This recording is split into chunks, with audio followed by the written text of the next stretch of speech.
Chicken নিয়ে নিয়েছি। এখন এগুলোকে আমি একটু ম্যারিনেট করে রাখবো। তো প্রথমে আমি লবণ, ধনিয়ার গুঁড়ো, হলুদ গুঁড়ো আর মরিচ গুঁড়ো দিয়ে এটাকে একটু মেখে রেখে দেব কিছুক্ষণ। এরপরে আমি প্যানে তেল দিয়ে তাতে কিছুটা পেঁয়াজ কুচি দিয়ে দিলাম কাঁচা লঙ্কা, একটি স্টার মশলা, তারপরে গরম মশলা আর এলাচ আর কিছু লবঙ্গ। এখন এগুলোকে আমি একটু ভেজে নেব। দিয়ে দিলাম সামান্য লবণ আর টমেটো,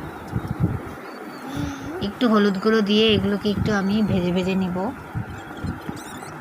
এগুলো কিছুটা ভাজা হয়ে গেলে এখন আমি তুলে রেখে দেব। একটু ঠান্ডা হলে এগুলোকে আমি পেস্ট করে নেব। এই পেস্টটা আমি যে চিকেনটা রান্না করব সেটার মধ্যে দিয়ে দেব। তো এগুলোকে এখন আমি তুলে নিলাম, তুলে আমি এটাকে ঠান্ডা করার জন্য রেখে দিচ্ছি। এরপরে অন্য একটি প্যানে আবার আমি তেল দিয়ে তাতে ম্যারিনেট করা মাংসগুলো দিয়ে দিলাম। এগুলোকে একটু আমি ভেজে নেব, সামান্য ভাজবো, বেশি ভাজবো না। এগুলোকে 5 মিনিটের মতো এগুলোকে আমি ভেজে নেব।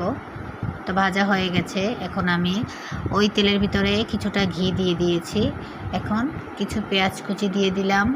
পেঁয়াজটা একটু ভাজা হলে এর মধ্যে আমি পেঁয়াজ বাটা, রসুন বাটা আর আদা বাটা দেব।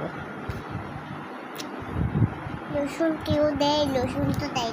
শেষের ভয়েসটা যে দিয়েছে সে হচ্ছে আমাদের ঘরের পুচ্চি বুড়িটা, আমার মেয়ে, ওটার জন্য সরি। তারপরে এগুলোকে আমি এখন একটু ভেজে নিলাম। এটা যখন দেখবো কিছুটা ভাজা হয়েছে এর মধ্যে আমি একটু টক দই দিয়ে দিলাম। আপনারা চাইলে নাও দিতে পারেন, সামান্য লবণ দিলাম। এরপরে আমি এর মধ্যে দিয়ে দেব আমার মাংসের মশলাগুলো, যেমন ধনিয়ার গুঁড়ো, জিরার গুঁড়ো, হলুদ গুঁড়ো, মরিচ গুঁড়ো। এগুলো আমি আমার পরিমাণ মতো দিয়েছি, আপনারা চাইলে কম বেশি দিতে পারেন।